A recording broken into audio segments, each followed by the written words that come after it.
I want to move on to Post Malone, though, someone that I don't think has as wide of a palette. Certainly not. His music. I saw your tweet after you listened to the newest record from Mr. Post Malone titled Hollywood Bleeds? Hollywood's bleeding. Hollywood's Bleeding? Mm-hmm. Yeah. Hollywood's Bleeding. Let's just get right into that, man. You're not qualified enough to make an album with that title. He does not have the lyrical dexterity to go into that. I'm sorry.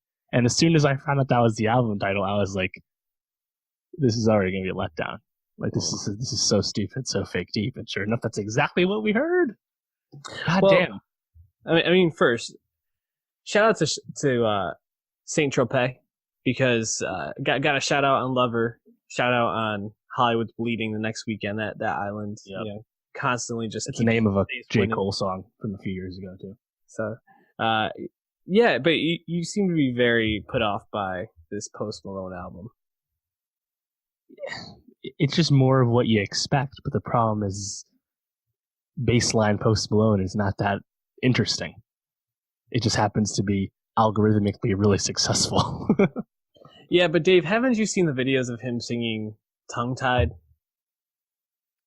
Yeah, I've seen the Fleetwood Mac covers, Yeah. The Bud Light that he drinks. I'm a fan of that, but I just don't think nothing about like the production on this, the song structure on this, certainly the lyrical content on this is original, exciting, or even that varied. It's really broad, what you expect from Post Malone. And honestly, good for him for sticking to that, because it fucking works for him. This album's gonna sell over 500,000 copies first week.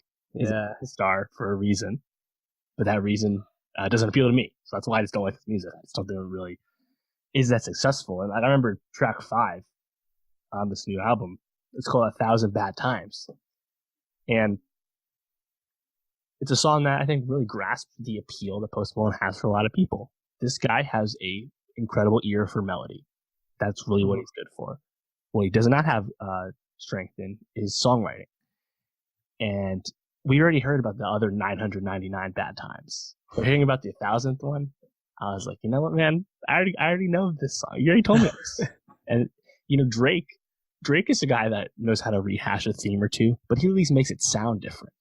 And he gives you off an illusion of it being something else. Post Malone does not even attempt that. It's the same thing over and over again. And doesn't do it for me. I'm sorry. Yeah.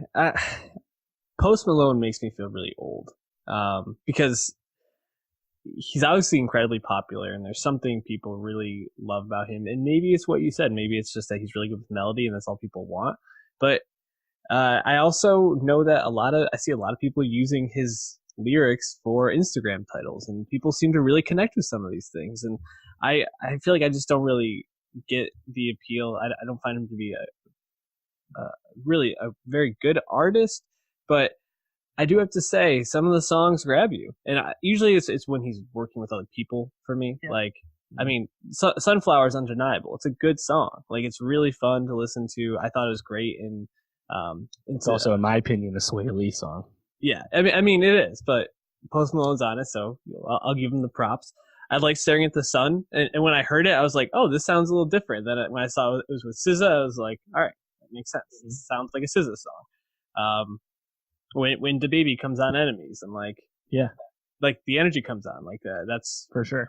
But yeah, after Young Thug leaves on Goodbyes, and 3 Post Malone only songs to ride it out, I pretty much just stopped listening.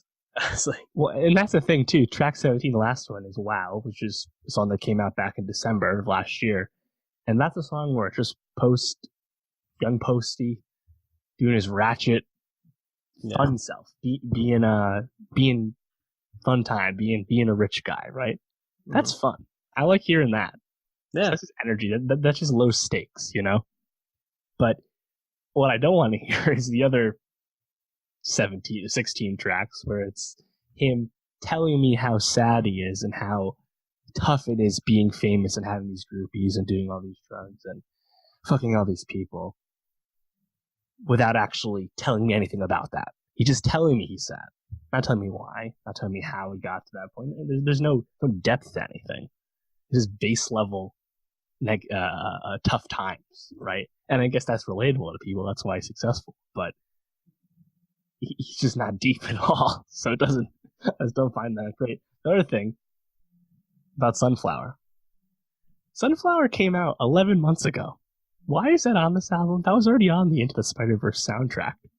How many albums can a song be on? Got to keep it on those Billboard charts, man. Give it that second life. I mean, to that point, that song was in the top 10 for 32 weeks. One of only 6 songs to ever do that. Sunflower, massive track. Yeah. Crazy. How'd you feel about Die For Me? Future and Halsey joining Posty on this track. Halsey with the bar. Yeah. 15 million off a breakup note or whatever it is. Mm-hmm. Great line. Yeah. Excited for her album. Yeah, I'm looking forward to it. Future and Post Malone, I feel like, should collab all the time because they're very much two sides of the same coin, you know. But I think that sounds pretty cool. You know, I think again, when Post Malone is, I think, sticking to his absolute strengths, melody, hooks, you know, he's working with Frank Dukes and Louis Bell all the time. Those guys know what they're doing. It's going to sound good.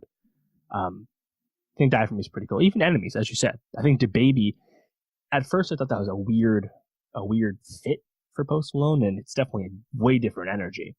But when Post Malone's like, you know, na enemies, you know, mm-hmm. It just kind of gets in your ear. Yeah. So yeah, I think as you said before, the features are pretty strong. I think Travis wasn't a knock your socks off Travis feature, but Ozzy, it was effective and fit with the song. Now Ozzy Osbourne, that's unexpected. My guy. But I respect that. That's an inspiring choice. I respect that. Yeah. Shout out Tywin. Yeah, I mean, good for Post Malone getting Ozzy to be on a track at this point. And also, sounded okay. Like, acquitted himself decently. Which, I mean, if you gave me odds, if I was going to enjoy an Ozzy Osbourne feature in 2019, I would have taken them. I would have gone against those. Man, yeah, I don't really have too much else to say about this. I mean, other than maybe Post Malone will be one of those artists that I like more when he features on songs than when he does his own records. I don't know.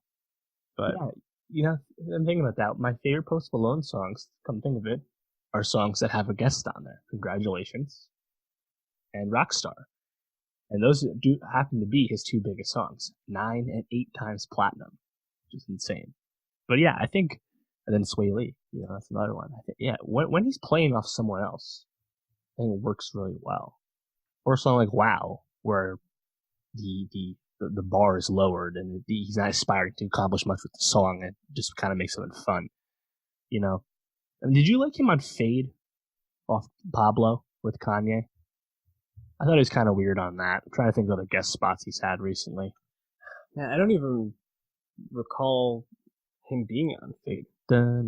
He's like in the back half of the song. Huh. A song with Fade, you remember the sample more than anything else, right? Yeah, and that beat, boom, boom, boom, boom. Yeah, so good. Yeah, and the music video with Tiana Taylor and of course Iman Shumpert. Yes, sir. Shit. Yeah. Anything else on Post Malone?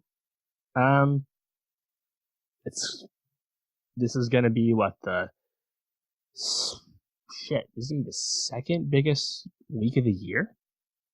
I forgot how much exactly Jonas Brothers had, but it's either second or third biggest first week sales of the year behind Taylor Swift. And I mean, shit, he was the second most streamed artist on Spotify of 2018. Crazy year behind Drake. Right now, for monthly listeners, he's 6th. And now he has a new album coming out, so he's going to skyrocket to 1, obviously. And man, it is.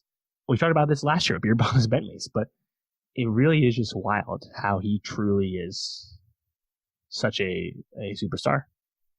Yeah. The type of music he makes. You know, it's still a little perplexing to me, but similar to Lana, it's like he has an appeal to people that maybe just we don't get, and I think he he thrives off that. Doesn't matter the talent, just him being him. So keep doing you, Posty. You're successful as fuck.